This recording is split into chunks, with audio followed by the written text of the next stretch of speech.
Hello, and good afternoon. My name is Brandon Marvin, your host, owner, and operator here at Marvin's Military Antiques and Collectibles. And in today's video, we're going to show you the history and origins of the U.S. wool putties with a demonstrational video at the end on how to properly wrap them. Putties, or putties, however you pronounce them, were officially called leggings woolen spiral putties, hence the doughboys' use of the short term putties. First introduced during the 1909 Infantry Equipment Board Field Trials and Report, they were supposed to be a solution to the U.S. military's long-standing use of canvas leggings. Putties were made of wool dyed in a shade of OD green that matched the service uniform, but slightly varied in shape. They measured roughly 9 feet in length by 4 inches in width, or 274 centimeters in length by 10 centimeters in width, and featured a cotton tie-down strap to secure them.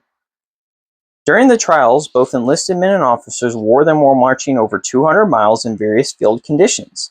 It is noted that they were well liked amongst troops, regarded for their durability and flexibility, keeping rocks and debris from entering the field service shoes, thus earning their official use for troops stationed in the Philippines as early as 1910, but with limited use in the field. There was some mention of them being used during the 1916 punitive expedition with General Pershing, but I could not find any official mention of them until 1917. The first official mention of them during World War I comes from General Order No. 38 in France on September 17, 1917. End quote. Authorized a commissary to sell the leather and woolen putties to both officers and men wearing in the field. But on March 7, 1918, with General Order No. 37, paragraph 11, was amended so as to withdraw the sale of leather putties, noting their cost and ineffectiveness compared to wool counterparts. Now, the only official mention of wrapping putties comes from General Order No. 11, on January 17, 1918, mentioning and cautioning the dangers and hazards of wearing wet putties, stating wet putties, while drying, will shrink in size, causing circulation of the legs and feet to be cut off, causing injury if wrapped too tightly.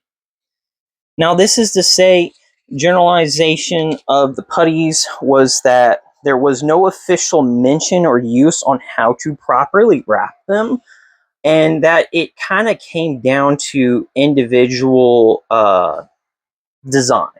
The only official use and mention of putties, again, was in that general order stating that you are not to wrap them too tight.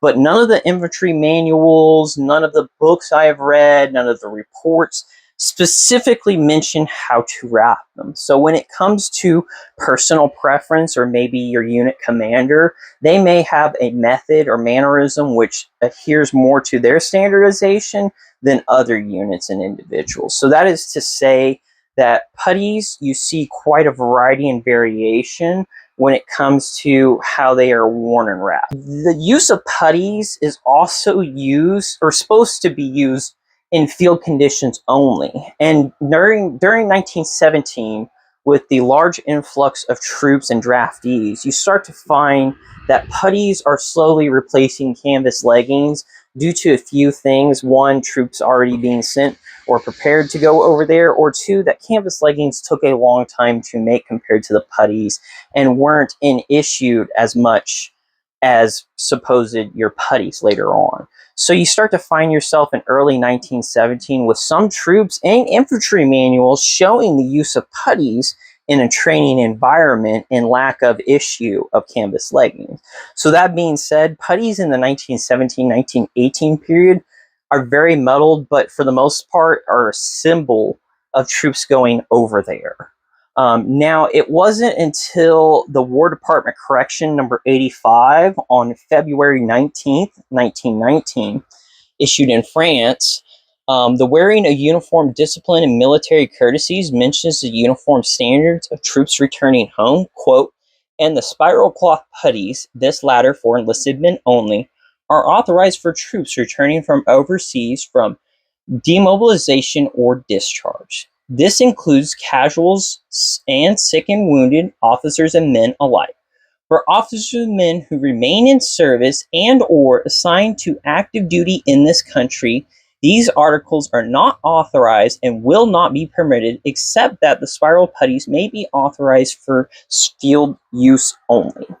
The gist of that is saying that when troops are returning home in early 1919, that many of the guys coming home are wearing a status symbol of the wool putties, and that if you're stateside, you're supposed to be wearing canvas leggings, or if you're over in France and not in the field, and you're not being demobilized or discharged or anything like that, you're supposed to be wearing canvas leggings and then putties in the field only.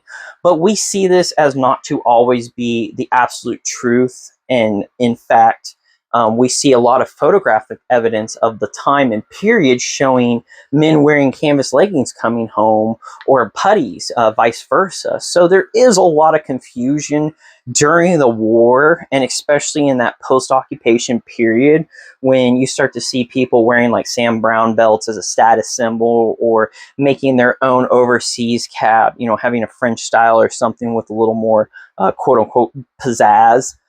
You start to see that transition in 1917, 1918 for only being used over there. And then 1918 into 1919, you start to see only for the troops returning home. So that being said, putties have quite an interesting history. There's a lot of variations to them. And in fact, you see a lot of them that are recycled out of materials, such as wool blankets or uniforms. You see some stitched together in some cases, out of different fragments and different shades. You see recycled bits here and there. You see quite a variety. And that is to say that as long as it somewhat matches the uniform and keeps that OD look and appearance and wraps your legs and protects it, we are going to wrap the end of this video up and move on to the instructional demonstrational video, where I will show you how to properly wrap your putties. Thank you all, and we'll see you soon. Hello, and good evening. I'm your instructor for this video, Corporal Marvin, and I'm going to show you today how to properly wrap your putties. Now, first I'd like to start and say that I have a certain method that's a little bit different than most on how to prepare your putties for wrapping. And what I call the ready position is a putty without the laces on the outside, wrapped from the inside out. Just like these you see here, the laces are on the outside. This isn't what I call the ready position. This is what I call the ready position for putties, and you'll see why this comes in handy here soon. Now, one thing I would like to note, most reenactors like to say to fold this or start it a certain way.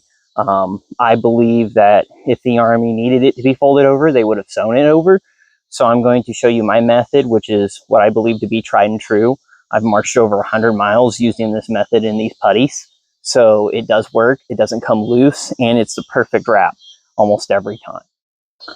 As you can note on my left leg here, my putties are already wrapped. One thing I like to note is you can use your fingers as a guide and use about 2 fingers for the spacing when going up and finishing the wrap.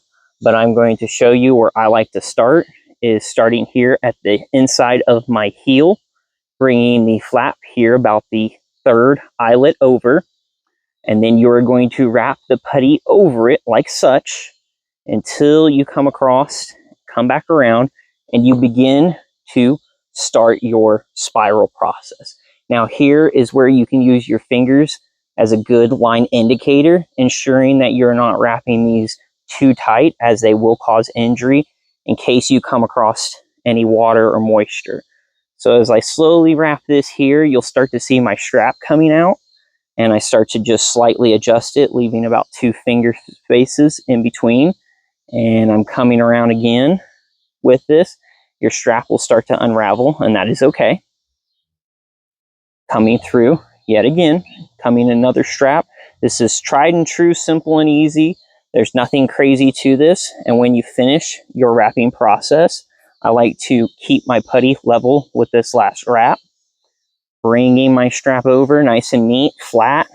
It helps if you keep it flat. If it's all bundled and twisted up, it could come loose during your foot march or display or whatever you're doing. So we're coming around, wrapping in it one last time. Going to finish it off. Now what I like to do for tucking in my putty string is to take it under and then over, tucking it in right about here. Now this method, if you choose to do this every time, not only will this stay safe, but this is also not too tight. This isn't all sloppy. It isn't all over the place. You can see everything is nice and neat, and it's spaced just about perfect 2 finger lengths every which. So this is a method I found simple and easy to use. Some people like to start from the top and go down to the bottom, but I find in most historical evidence and photos that majority of your AEF troops are going from the bottom up.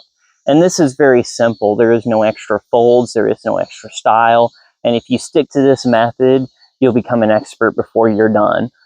So this is just little tips and tricks I like to use when wrapping your putties, and I hope you enjoy the video. Take it easy and take care.